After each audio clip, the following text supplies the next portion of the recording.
Un ancien détenu promène ses chiens tous les matins, jusqu'à ce que la vérité éclate. Les portes du tribunal se refermèrent brutalement derrière Marcus Webb, avec une finalité qui, 3 ans plus tard, hantait encore ses cauchemars.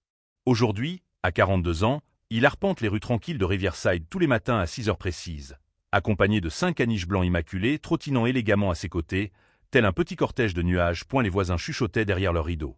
Certains souriaient nerveusement. D'autres filmaient la scène, et les vidéos se répandaient sur les forums du quartier avec des légendes comme « L'homme aux caniches » et « Alerte rituel matinal bizarre ». Mais ce qui mettait vraiment tout le monde mal à l'aise, ce n'était pas seulement les chiens. C'étaient les tatouages qui dépassaient de son collier, son regard dur de détenu, et le fait qu'il évitait systématiquement tout contact visuel. « Bonjour, monsieur Webb », lança Patricia Morris depuis sa véranda, sa tasse de café tremblant légèrement entre ses mains. Marcus hocha la tête une fois, silencieux comme toujours, et reprit sa marche. Les caniches avançaient en parfaite synchronisation, sans jamais tirer sur leur laisse, sans jamais aboyer. Il était troublant de constater à quel point tout chez lui semblait maîtrisé. Ce que personne ne savait, c'est que Marcus avait passé les 3 dernières années à reconstruire ce que le procureur Daniel Whitmore avait détruit d'un seul mensonge. Un mensonge qui lui avait coûté sa réputation, son diplôme de vétérinaire et 3 ans de sa vie dans une prison de haute sécurité pour un crime qu'il n'avait pas commis. Chaque matin, en promenant ses caniches devant le palais de justice où Whitmore travaillait encore, la mâchoire de Marcus se crispait imperceptiblement. Car il ne s'agissait pas de chiens ordinaires. C'étaient des preuves. Et Daniel Whitmore, le procureur vedette qui avait bâti sa carrière sur la condamnation injuste de Marcus, était loin de se douter que l'homme qui l'avait piégé était sur le point de détruire tout ce qui lui était cher. Il y a 3 ans, le chien de concours d'un riche juge avait été empoisonné. Whitmore avait besoin d'une condamnation pour faire ses preuves auprès du procureur. Marcus, un vétérinaire noir qui avait soigné le chien quelques jours avant sa mort, devint le bouc émissaire idéal. Preuves falsifiées, témoins contraints et un jury complaisant firent le reste. Mais Whitmore commit une erreur fatale. Il sous-estima ce qu'un homme n'ayant plus rien à perdre pouvait accomplir avec de la patience, de l'intelligence et 5 caniches exceptionnelles. Alors que Marcus tournait au coin de la rue près du parc, l'une des chiennes, une femelle particulièrement élégante nommée Justice, jeta un regard en arrière vers le palais de justice. Un regard perçant.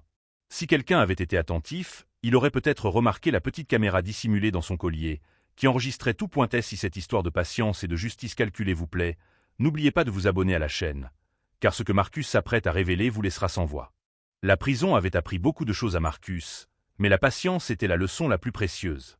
Derrière ces murs de béton, il n'avait eu que le temps de repasser chaque instant de son procès, chaque expression suffisante sur le visage de Daniel Whitmore lorsqu'il avait présenté des preuves que Marcus n'avait jamais vues. Le réquisitoire du procureur résonnait encore dans sa mémoire. Cet homme, chargé de la protection d'animaux innocents, a trahi cette confiance pour de l'argent. Le caniche champion du juge Harrison est mort dans d'atroces souffrances parce que Marcus Webb a choisi la cupidité plutôt que la compassion. Le jury avait délibéré pendant moins de 4 heures. Ce qu'ils ignoraient, c'est que Marcus avait passé ces 3 années à faire bien plus que survivre. Il s'était lié d'amitié avec un ancien enquêteur incarcéré pour d'autres motifs, avait tout appris sur la collecte de preuves et avait étudié la jurisprudence jusqu'à en avoir les yeux qui piquaient. Plus important encore, il avait découvert quelque chose qui le glaçait d'effroi.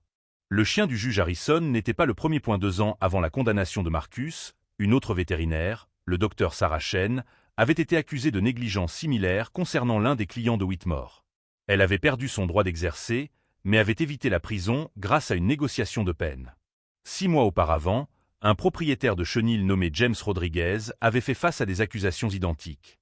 Le schéma était trop précis pour être une coïncidence. Whitmore avait bâti sa réputation sur des affaires de cruauté envers les animaux, toujours avec le même scénario. Un soignant de confiance trahit des créatures innocentes. Les médias adoraient ça. Les électeurs adoraient ça. Et Whitmore a surfé sur cette vague pour accéder au poste de procureur, où il préparait désormais une candidature au Congrès. Mais Marcus n'était pas le vétérinaire brisé que Whitmore avait laissé derrière lui. Les caniches qui marchaient à ses côtés chaque matin n'étaient pas de simples animaux de compagnie. C'étaient les reproducteurs du juge Harrison, achetés par l'intermédiaire d'un tiers après le décès du juge, des suites d'une crise cardiaque. Le même juge qui avait présidé le procès de Marcus, celui dont la mort du chien avait déclenché ce cauchemar. Chaque matin, Marcus passait devant le café préféré de Whitmore, le palais de justice et le parc où le procureur faisait son jogging à l'heure du déjeuner. Chaque matin, ces caniches enregistraient tout, les conversations, les réunions, l'arrogance désinvolte d'un homme qui se croyait intouchable. Et la veille, la caméra du collier de justice avait capturé quelque chose d'extraordinaire. Whitmore en compagnie d'un représentant d'une entreprise de fourniture vétérinaire, la même qui avait fourni les preuves dans l'affaire Marcus. La conversation avait été brève, mais une phrase avait été on ne peut plus claire. On s'occupera du prochain comme on s'est occupé de Webb. Il y aurait une autre victime. Un autre professionnel innocent sacrifié pour nourrir l'ambition de Whitmore. Marcus serra les laisses en voyant Whitmore sortir de sa Mercedes, son costume de marque luisant sous le soleil matinal. Le téléphone du procureur sonna et sa voix résonna dans la rue. « Oui, l'affaire Webb a consolidé ma position. C'est le plan pour la suite. » Son arrogance était sidérante. Whitmore ne se contentait pas de croire qu'il s'en était tiré à bon compte. Il était fier du système qu'il avait mis en place. Mais ce que Whitmore ne pouvait pas voir depuis sa voiture climatisée, c'était la femme qui se tenait dans l'ombre près de Marcus. Le docteur Chen, la vétérinaire dont Whitmore avait ruiné la vie 2 ans auparavant. Elle avait tout perdu, son cabinet, ses économies, son mariage. Elle avait rencontré Marcus 3 mois plus tôt grâce à un groupe de soutien pour les professionnels accusés à tort. Elle n'était pas seule. James Rodriguez se tenait à l'angle opposé, son téléphone enregistrant le moindre mouvement de Whitmore. Ils n'étaient plus seulement des victimes. Ils étaient des témoins. Et ils étaient en train de monter un dossier qui ferait s'écrouler la construction méticuleuse de Whitmore comme du sable. Le petit appartement au-dessus du salon de toilettage pour animaux embaumait le shampoing à la lavande et la détermination. Marcus était assis à une table pliante recouverte de photos, de documents juridiques et de 3 ordinateurs portables équipés d'un logiciel de reconnaissance faciale. Le docteur Chen et James Rodriguez l'entouraient, leur visage illuminé par la lueur bleue des écrans. C'est lui, dit Chen en désignant une image granuleuse. Kevin Marsh, le représentant en fourniture vétérinaire. Il a témoigné contre moi aussi, prétendant que j'avais commandé des quantités excessives de sédatifs. Marcus zooma sur l'horodatage. Le même homme qui a témoigné à mon procès. Même discours, accusé différent. Il ouvrit un autre fichier. Et regardez ça, il est sur la liste des donateurs de la campagne de Whitmore. 5 000 $ rien que le mois dernier. Rodriguez se renversa en arrière, la mâchoire serrée. Alors, Whitmore monte cette arnaque depuis des années. Trouver un professionnel ayant accès aux animaux, fabriquer des preuves via la société de marche, puis les poursuivre en justice pour un maximum de publicité. Et nous allons le prouver, dit Marcus d'une voix calme. Il se pencha pour caresser Justice derrière les oreilles. Le caniche portait aujourd'hui un nouveau collier, légèrement plus épais que les autres, équipé d'un système de caméra amélioré offert par une entreprise technologique compatissante après avoir entendu son histoire. L'allié clé était arrivé 3 semaines auparavant. L'avocate Rebecca Morrison, spécialiste des droits civiques qui avait passé 15 ans à lutter contre les erreurs judiciaires. Elle avait trouvé Marcus par le biais du Innocence Project et avait immédiatement reconnu le schéma dans son affaire. Le problème n'est pas seulement de prouver son innocence, avait-elle expliqué lors de leur première rencontre. Il s'agit de prouver une corruption systémique. Whitmore bénéficie de l'immunité pour ses actes officiels. Mais un complot visant à piéger plusieurs personnes? C'est criminel.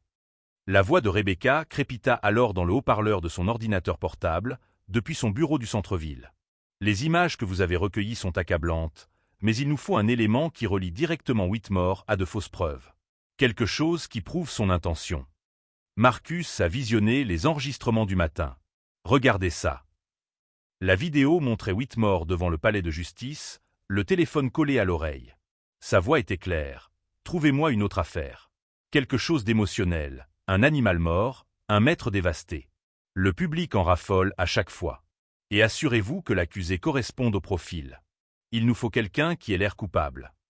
Rebecca a inspiré brusquement. C'est un sentiment de culpabilité. C'est un complot. Quand avez-vous enregistré ça? Ce matin. 7h43. Marcus a avancé rapidement jusqu'à un autre extrait. Et voici la partie qui change tout. Sur la vidéo, on voyait Whitmore rencontrer Marsh derrière un café. L'enregistrement était d'une clarté cristalline. La prochaine cible est le docteur Emily Foster. Noire, femme, immigrée. Le profil idéal. Faites livrer les fournitures habituelles à sa clinique par votre entreprise, et nous trouverons les preuves lors de la perquisition. Rodriguez frappa du poing sur la table. Il est en train de préparer un autre coup monté. Pas si on la prévient avant, dit Marcus, tout en rédigeant un courriel à la clinique du docteur Foster. Et pas si on documente chaque étape de son plan avant qu'il ne le mette à exécution. Le téléphone de Chen vibra. Elle pâlit. Ça y est. Le docteur Foster vient de m'appeler. La fourrière est arrivée à sa clinique ce matin avec un mandat. Ils ont trouvé des sédatifs périmés qu'elle jure n'avoir jamais commandés. Les mains de Marcus se déplaçaient rapidement sur le clavier, affichant les documents d'expédition qu'il avait obtenus par l'intermédiaire des contacts juridiques de Rebecca. L'entreprise de Marcus a livré ses fournitures hier. Vous voyez la signature? Ce n'est pas celle de Foster.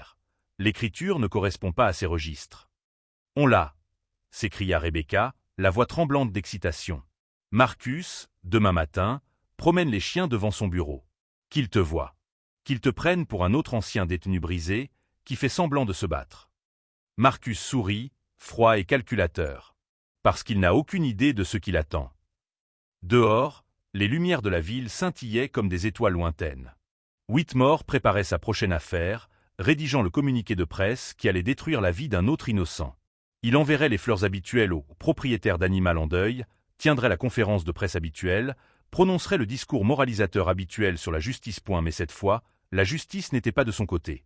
Cette fois, les preuves n'étaient pas fabriquées.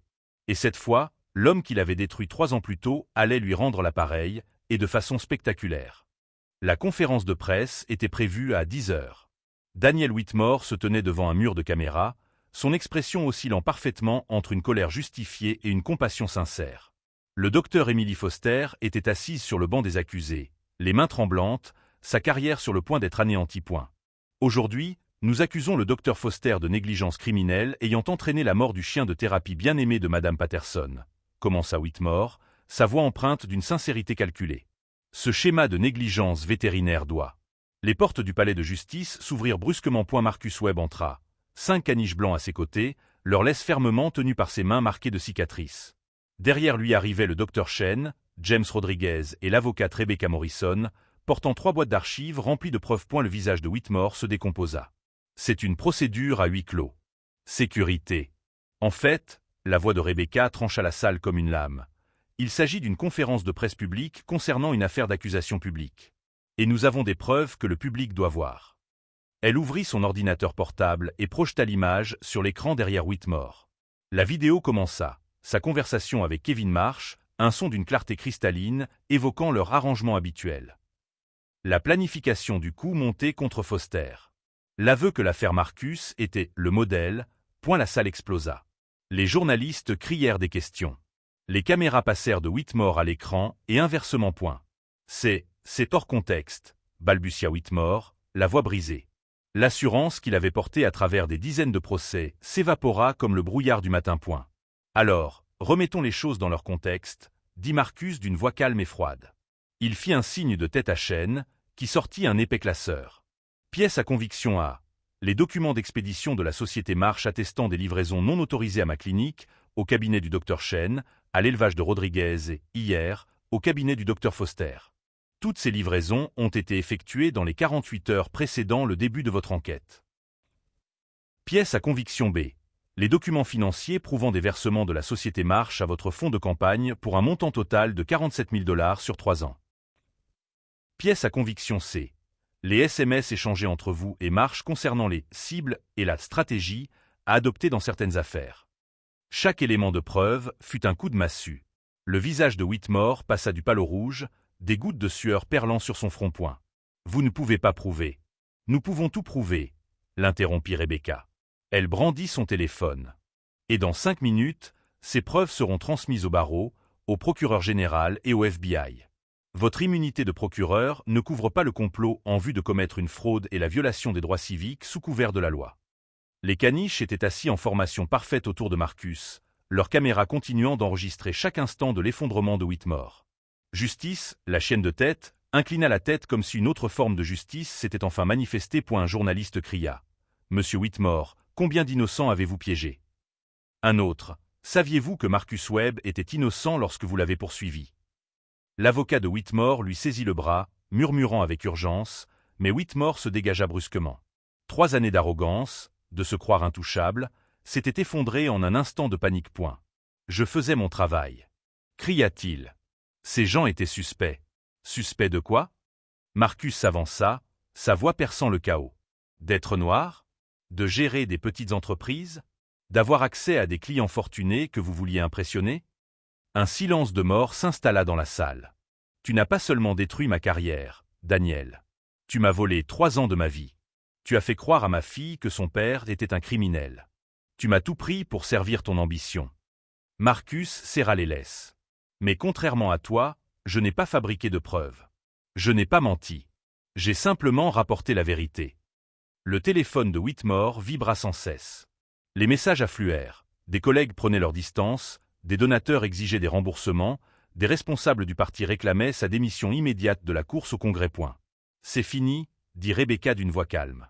La police d'État vous attend dehors pour recueillir votre déposition. Je vous conseille de coopérer pleinement, même si j'en doute fort. Alors que les policiers entraient dans la pièce, Marcus vit le monde soigneusement construit par Whitmore s'effondrer. L'homme qu'il avait envoyé en prison se retrouvait face au même système qu'il avait corrompu, mais cette fois, les preuves étaient irréfutables. Le docteur Foster se leva, les larmes ruisselant sur ses joues. « Merci, murmura-t-elle à Marcus. Il hocha la tête. Personne ne mérite ce qu'il nous a fait. Dehors, tandis que les caméras filmaient Whitmore emmené menotté, Marcus s'agenouilla près de ses caniches. Justice lui caressa la main du museau et, pour la première fois en 3 ans, Marcus ressentit une paix intérieure. 18 mois plus tard, Marcus se tenait devant une maison de ville rénovée, à la périphérie de Riverside. Une enseigne fraîchement peinte, clinique vétérinaire et centre d'aide juridique seconde chance, brillait sous le soleil de l'après-midi. Les 5 caniches se prélassaient paisiblement dans le jardin, leur pelage blanc éclatant contrastant avec l'herbe verte. Le procès de Daniel Whitmore avait duré 6 semaines. Les preuves rassemblées par Marcus, Shane et Rodriguez étaient accablantes. Complot en vue de commettre une fraude, violation des droits civiques, falsification de preuves, subornation de témoins. Les accusations s'étaient accumulées comme des dominos. Whitmore fut condamné à 12 ans de prison fédérale, dans le même établissement où Marcus avait purgé sa peine. L'ironie de la situation n'échappa à personne. Kevin Marsh, le représentant en fourniture vétérinaire, avait témoigné pour l'accusation en échange d'une réduction de peine. Son témoignage avait mis au jour un réseau de corruption s'étendant sur 3 comtés et impliquant 2 autres procureurs. Le scandale avait fait la une des journaux pendant des mois, provoquant des démissions et déclenchant une révision à l'échelle de l'état des condamnations pour cruauté envers les animaux. Et la condamnation de Marcus fut annulée 3 mois après l'arrestation de Whitmore. L'État lui offrit $50 000 par année d'incarcération injustifiée, soit $150 000 au total. Ce n'était pas suffisant pour compenser ses pertes, mais, ajouté à l'indemnisation obtenue dans le cadre du procès civil contre le comté, cela lui offrit quelque chose de plus précieux que de l'argent. Un nouveau départ. Le docteur Emily Foster était devenu son associé. Ensemble, ils avaient créé un établissement à double vocation. D'un côté, des soins vétérinaires abordables, de l'autre, des consultations juridiques gratuites pour les professionnels victimes d'accusations injustifiées. Le docteur Shane dirigeait le programme d'aide juridique, son expérience de la corruption de Whitmore faisant d'elle l'avocate idéale pour les autres. James Rodriguez gérait le programme de sauvetage, hébergeant les animaux saisis comme preuve dans les affaires de maltraitance jusqu'à ce que l'innocence ou la culpabilité de leurs propriétaires soit établie. Fini les jugements hâtifs. Fini les vies brisées sur la base de preuves fabriquées. Les promenades matinales continuaient, mais désormais, Marcus souriait et saluait ses voisins par leur nom. Patricia Morris, qui habitait en face, apportait des muffins frais tous les mercredis. Les enfants qui autrefois traversaient la rue pour l'éviter s'arrêtaient maintenant pour caresser les caniches et se renseigner sur les métiers de vétérinaire. Un matin d'automne frais, Marcus reçut une visite inattendue. Une jeune procureure du bureau du procureur de district, à peine 30 ans, se tenait nerveusement dans la salle d'attente de sa clinique. Monsieur Webb, je m'occupe d'une affaire qui me paraît louche, dit-elle doucement. Les preuves semblent trop opportunes, le déroulement des faits trop parfait. J'ai lu ce qui vous est arrivé, et je pense que quelqu'un dans mon bureau essaie peut-être la même chose. Marcus écouta attentivement tandis qu'elle détaillait l'affaire. Un autre petit entrepreneur, une autre histoire bien ficelée, une autre carrière sur le point d'être brisée. Lorsqu'elle eut terminé, il hocha lentement la tête. Vous avez bien fait de venir ici, dit-il. Examinons les preuves ensemble. Cet après-midi, tandis que Justice posait sa tête sur ses genoux pendant qu'il examinait les dossiers, Marcus comprit quelque chose de profond. Whitmore avait tenté de le détruire, mais avait en réalité créé quelque chose de bien plus puissant qu'une simple victime. Il avait créé un protecteur, quelqu'un qui comprenait suffisamment les failles du système pour les corriger. Et la meilleure vengeance n'était pas seulement de prouver son innocence. C'était de s'assurer que personne d'autre ne subirait ce qu'il avait enduré. 6 mois plus tard, l'affaire du jeune procureur s'effondra lorsque l'équipe de Marcus découvrit des documents d'expédition falsifiés. Le même schéma que celui utilisé par Whitmore. Un autre innocent fut libéré. Un autre fonctionnaire corrompu a été puni. Chaque acquittement était une petite victoire, non seulement pour les personnes accusées à tort, mais aussi pour un système judiciaire qui avait désespérément besoin de personnes prêtes à se battre pour la justice plutôt que pour l'opportunisme. Marcus Webb avait passé 3 ans en prison pour un crime qu'il n'avait pas commis. Daniel Whitmore avait bâti sa carrière sur des mensonges pendant 12 ans. Au final, la vérité n'a pas seulement libéré Marcus. Elle lui a donné un but, un sentiment d'appartenance et la satisfaction de savoir que l'intelligence et la patience triompheraient toujours de l'arrogance et de la corruption. Les caniches qui servaient autrefois de caméras cachées n'étaient plus que des rappels. La justice n'arrive pas toujours à temps, mais quand elle arrive, l'attente en vaut la peine. Si cette histoire de résilience et de justice intelligente vous a touché, abonnez-vous à la chaîne pour découvrir d'autres histoires vraies qui prouvent que la meilleure vengeance n'est pas de détruire son ennemi, mais de construire quelque chose qu'il ne pourra jamais imaginer derrière les barreaux.